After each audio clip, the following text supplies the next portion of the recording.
Hey everybody, I'm Kelly Lynn. And I'm Debbie. Welcome to Debbie and Kelly Live. We're so excited to have you back for another Wednesday talk on some tools that maybe you can use. And Debbie's going to share some secrets about, Yoga. I've got yeah. lots of yoga secrets. Well, Debbie, but tell us a little bit about what we're gonna talk about with yoga, and then when you're ready, I'll bring up a slideshow for us to look at.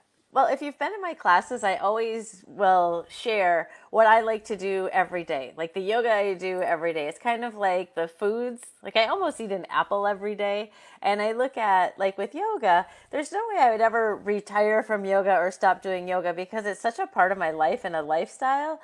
And it's these things that wherever I am, like even here sitting, I'm sitting on the floor cross-legged in an easy sit. Like everything I do is the asana in my body, the postures that kind of tell me how I feel, but then also like every decision I make, every part of my life, yoga's involved. I think about how I want to treat people. If my posture's good, my energy's good. Yeah. It's everything. So I thought I'm just going to really share the easiest ways that you can incorporate yoga and more so the asana part of it into your life. The life coaching that I developed is more about how to live your life with yoga. So today we're going to do more of the physical aspect. Awesome. Let me pull this up so that we can take a little look. So we're talking about poses that you like to do daily, and when you're looking at these, I think there's 10 poses that you're going to address. Do you do all of them daily? Do you pick and choose? Do you kind of change up your routine? What does that look like for you? I would say a lot of it is daily, and I'll explain that. Like even number one, Shavasana. That's where you lay on your back, like lying in bed. And that's not what I'm talking about. I'm not talking about like I do Shavasana daily because I go to sleep every night and I lay in that position. Although I do sleep in that position, that's my main position. But there's a lot of times where, like in the house, I'll just lay flat. Or if I'm outside, lay flat in the grass. Like I always find time to simply lay on the floor something hard so that I can really get my body into alignment. For me, that's the best posture for myself. So when I stand up, I'm taking Shavasana as well. So when I look at it, when we stand up, we call it Tadasana. And I think of like whether I'm laying flat or standing up, that's the position I want to be in for good posture. So that's a constant. Well, and you know what I love about that is working with you over the years and traveling with you all over the world. You used to sort of call this horizontal time. So this is something that you can do anywhere. You can even find a way to fashion a comfortable way to do this in the back of a van. We do. Or at the beach, or maybe you have a 10-minute break and you find a quiet spot where you can do this and sort of experience that restoration of your body naturally coming into alignment. So I've seen you take this in airports around the world Well, and and beyond. and even that horizontal time that I call it, I love to sleep twice a day. I love my naps. And as I was getting ready for the move, I've been having a difficult time taking a nap. And now that I'm actually here in Wisconsin, but not done with the move, I won't be live in the comments tomorrow, or Wednesday. But we filmed this a little early. But anyway, I'm really trying to bring the nap in to do the 2 sleeps a day. That's excellent. Well, this next one, let's talk about this because you gave this to me as an assignment when I was having some trouble with my shoulders and wrists due to guitar.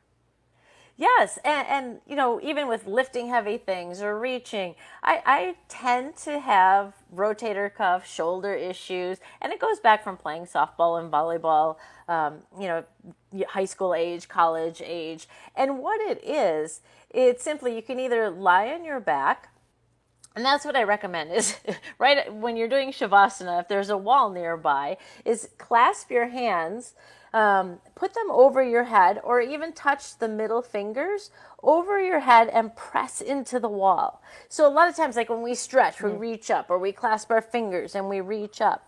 And what I'm talking about is taking the fingertips together, lying on your back, pressing the palms into the baseboard of the wall, and staying there for about 10 minutes if you can. And 10 minutes can be very difficult for people.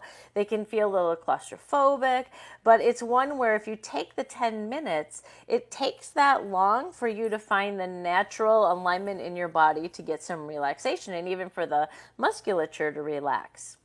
And if you're near the wall and Shavasana is a little tough, like legs straight out is tough on your back with your arms over your head, you can bring your feet in or bend your knees. You can adjust your legs however it's comfortable or even a bolster under your legs. But this is all about just getting your upper body, into alignment. And a lot of people like to stretch that way. My dog does Yeah, too. I exactly. mean, people and my dog every morning. And I Okay. say in Supta, and what Supta would be is putting the feet together, I like putting the how we soles did of the that feet. together. I Yeah, know, soles of the feet together. right? And We knees can't out to show the you the side. poses today because we're in transition, but these are easy poses that you could ask any yoga teacher or look up online. They're very very simple, and that's when I hear people say I can't do yoga. You know, are, what do you lie flat on the floor ever? Have you ever stretched your arms overhead? People are doing yoga all the time and they just don't realize it. It's true. It's true. Now, number three, easy sit on the floor and good posture everywhere. Yeah, it's something all my life people have always said, wow, you have good posture. Like I'll sit at a booth at a restaurant with a group of friends or, be sitting on a bus or anywhere. It's something that somebody, I hear that constantly. And part of that is because, I want to sit in a way that my body feels good. And if you have bad posture, that can feel good too. Yeah, but over time, that's going to cause issues. So what we want to do is, if you get into that shavasana or tadasana or shoulders back, and you know what good posture is. If you talk to somebody, they'll say, sit in good posture, and they'll sit right up, like they have a book on their head. An easy sit on the floor is really important because to be comfortable for a long period of time, you've got to find a way where it's good posture, or you'll notice yourself hunching over.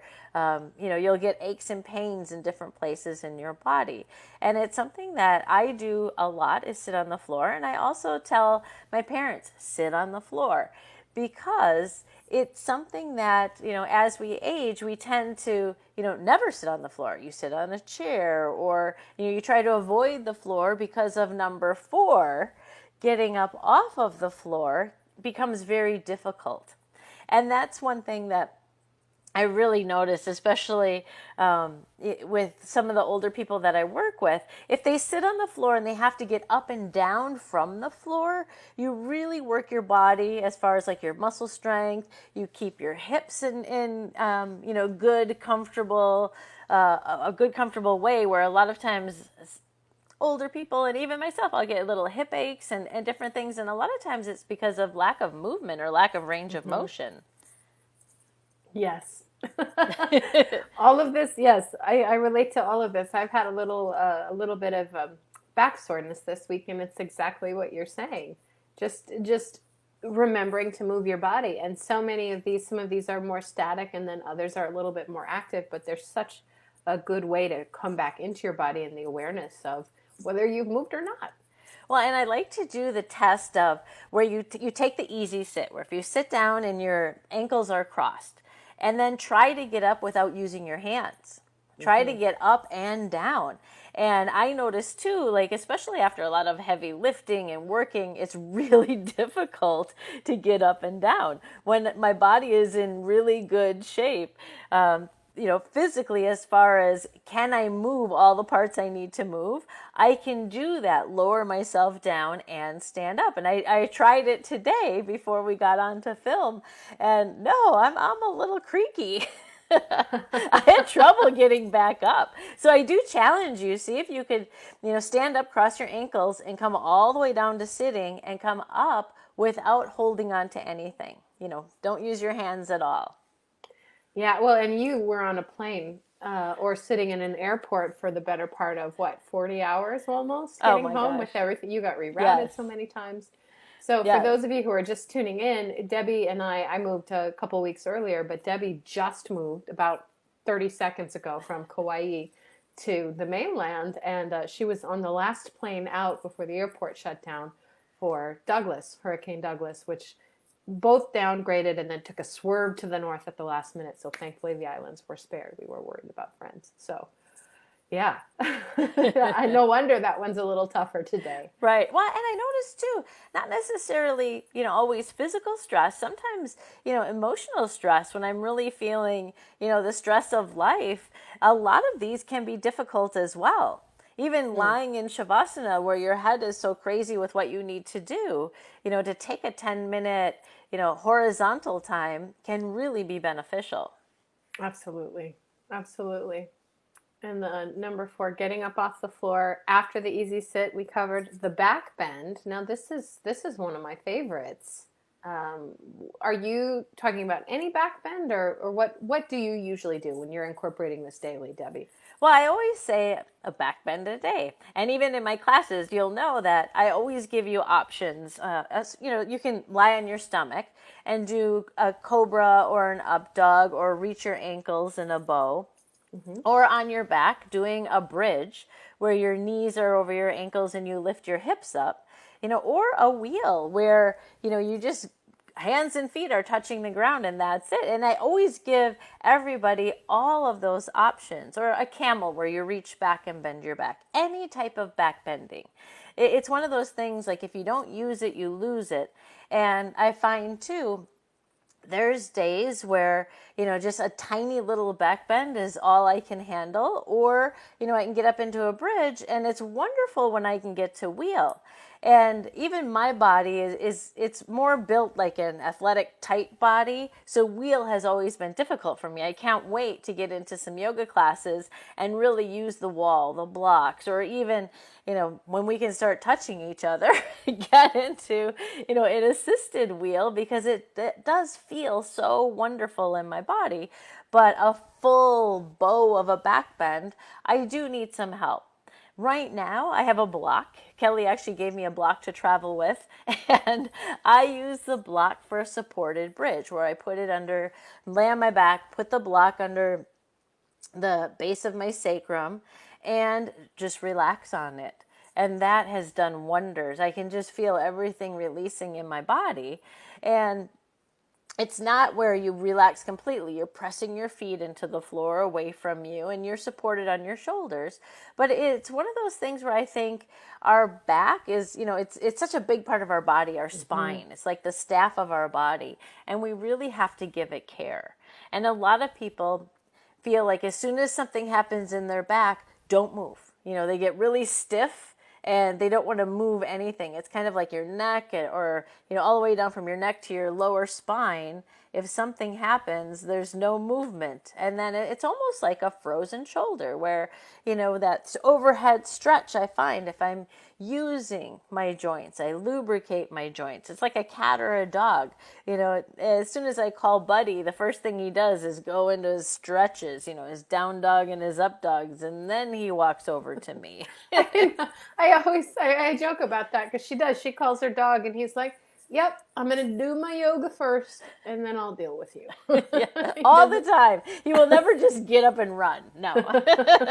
No, and he is coming, but he has to do 2 or 3 poses before he saunters over. But animals know this instinctively. Yes, where they do. you've got to melt the fuzz in your body. You've got to move and keep the joints lubricated. And really, that's why I have these 10 poses, because it's nothing that we can't simply do every day. Yes. Yeah, every single one of these. And you could get through honestly, you could do a minute in each if you were pressed for time and still notice a difference, I think, in mood and mental state and physical state. Well, and age and leg lifts, number 6.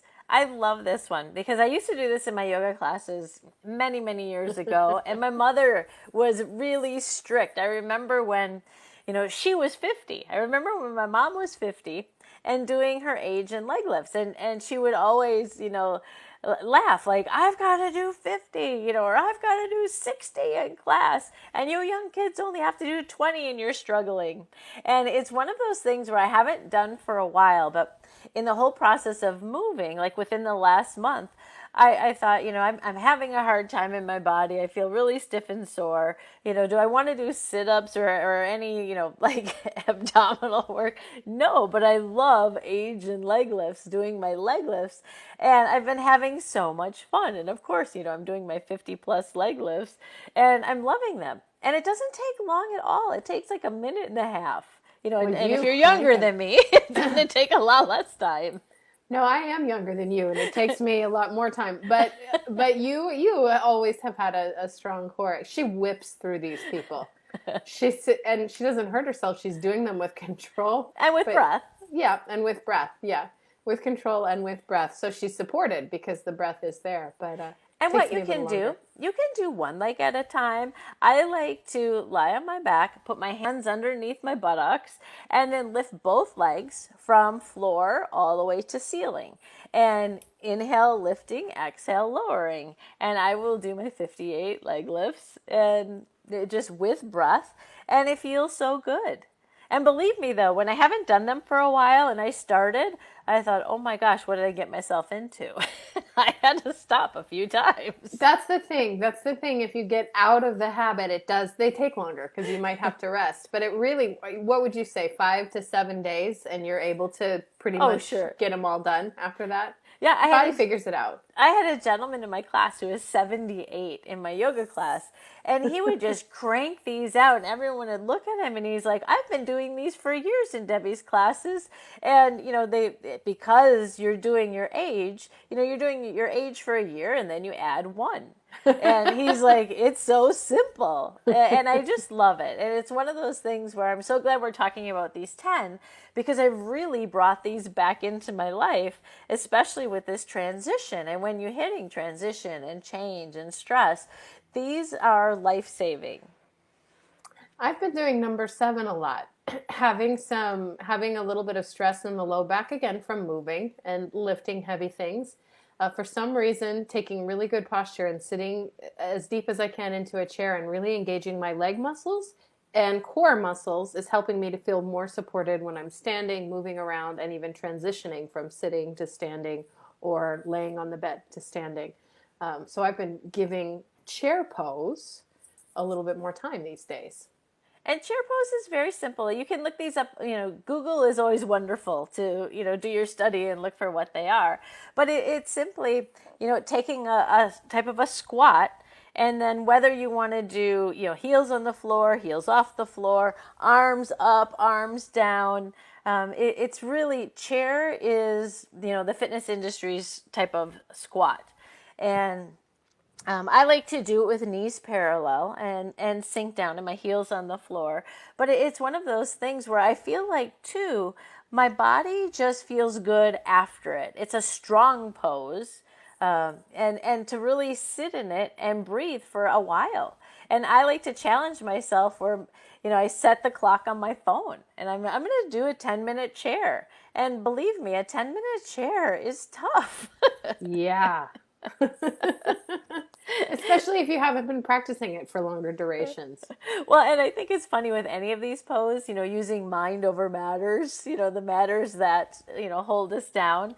In my yoga teacher training, we would take simple poses like this, like even a chair pose or, any standing pose, and even challenge the class to hold it for 45 seconds or a minute. And a lot of times they think that's just impossible. I'm going to die. And they all do it. They all finish it and they all celebrate it and talk about it for years when they take a pose like this. And I always kind of laugh when I set the timer even like for 5 minutes and I think I can't do this. And then I go back to teacher training where we've done this, and so much more, and we're so capable. It's so true. It's so true. And it's interesting looking at your list here, Debbie, that you sent me before the show. It even feels good visualizing the poses. So I was just in chair while you were talking about it, and then I looked down to number 8 in that pause you took. I'm like, oh, that would feel great after a long chair. It Downward does. facing dog or Yes. down dog. Yeah. Tell us about this. Why do you like to have this one in the arsenal daily? Well, down dog for me, it reminds me of Buddy, my dog. He does down dog every day. And, He does. it's just his daily stretch. And even for myself, like gripping the earth with my hands, there's a lot of times where like I'm on the floor. And if I'm on the floor, I'll start to, even do like a forward fold or a back bend or a down dog. And it's where, again, like your hands and feet are on the earth and you're in a, like a V, upside down V. And I just love to like push the earth forward and pull it back. And it feels so good in my spine. And you're using your whole body. And it's one where there's times, when I was younger, I was like, I need to do a handstand, and I would do handstands everywhere. And I still like to pull those out once in a while. But now it's more for me like, I want to do down dog. Like, I'm very good at handstands, and I always have been. But like a down dog, I feel like I can do some work. Like, I get something done. Almost like, my dog he's going to do his job and get his down dog done, and then he's going to go get a drink. Then he's going to come and get his treat. And I've posted pictures of down dog in the chocolate shop and wherever. It's because a lot of times, like, I'll be standing there thinking like, I just need to like do a downward facing dog. I've actually walked into Debbie's chocolate shop before she sold it, knowing she was in there because she just texted me and said, I unlocked the door for you. And then you walk in and you don't see her anywhere. And all of a sudden her little head pops up from behind the counter. And I said, what were you doing? Down dog. Well, chair a lot, down dog, different balance poses. I mean, there's so many things, but these are really like the common things. Like, if you know me, you've seen me in a lot of these poses often when we're not in a yoga studio. Like if we're waiting in line somewhere or out and about or in the airport, you bet I'm doing a lot of these poses. I've seen you do this whole routine in airports across the world. And I've seen you actually get really creative in your airplane seats and do some of these as Yes, well. yes. Alarming the people behind you, perhaps, but getting what you need for your body on those 30-hour flights to Bali. Yes. All right, number 9, fan favorite, legs up the wall. Yes, and even my husband, he's like, you've been working so hard. What? Do your legs up the wall. Get on the floor. And that's simply lying on the floor and your legs up the wall. And I like a little space between my bum and the wall, just to really, get my back into alignment. And two, the leg bones or the femur bones, really getting them grounded, into your hips and getting everything in the place where they need to be. And legs up the wall, a simple 10 minutes, that too. Like if I'm waiting in line somewhere or, have to, even my parents' house, we're talking about stuff I'm really not interested in. All of a sudden, guess who's doing yoga or legs up the wall? It's funny because I talked to your husband while you were doing something last week in Hawaii before the move. He and I connected, Mark. And I mentioned, oh, I'm having some back pain, which is unusual. And he said, you should really get right into legs up the wall. I thought that was so great. It's funny. He does recommend it. Well, and a lot of these poses that I'm listing here, he will also do. These are things that, even somebody who has no interest in yoga, he's doing a lot of these as well. I haven't seen him in a down dog in a long time, and maybe I need to coax him into that one. But he's a very big guy, but very flexible. Like, I think he could probably throw out a wheel pose, in any moment. Wow. That's cool. And number 10, I like the sound of this one. Yeah, kindness, just every day, wherever we go. And it's something that, I always think of like, how do I want to leave people? And, when they say like, you have such good posture, I always think, that's a great thing to say, great legacy, but I would love for people to say, oh, you're so kind. You're so, so I think of that all the time because of, hearing the different things I hear. Like, what do I want to hear from people? What, and of course, I love practicing gratitude every day and being thankful for everything. But I think it's so important that people walk away from us thinking, oh, that person is so kind. So that's really, that's the big one. That's the top of the 10. Yeah, 100%. And I have to say, Debbie, having sort of been attached to you for a decade, that's what people get. That's what they get from you. Oh, thank you. Well, these are great.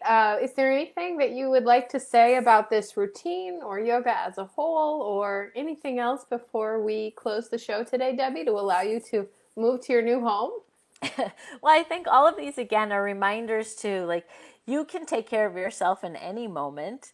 And, without thinking, sometimes I think we're so focused on what we need to eat, what exercise we need to do, and a lot of guilt comes up. Mm-hmm. And with these poses, like, just knowing that, I'm doing these things for myself, and a lot of these were physical things. I'm doing these physical things for myself, so there's no guilt there. And even with kindness, was I kind today? And really, it helps you sleep well, feel good. And I think, any little bit we can do is a huge benefit, really can change our life. Just even one of these things on the pose it's like the apple a day.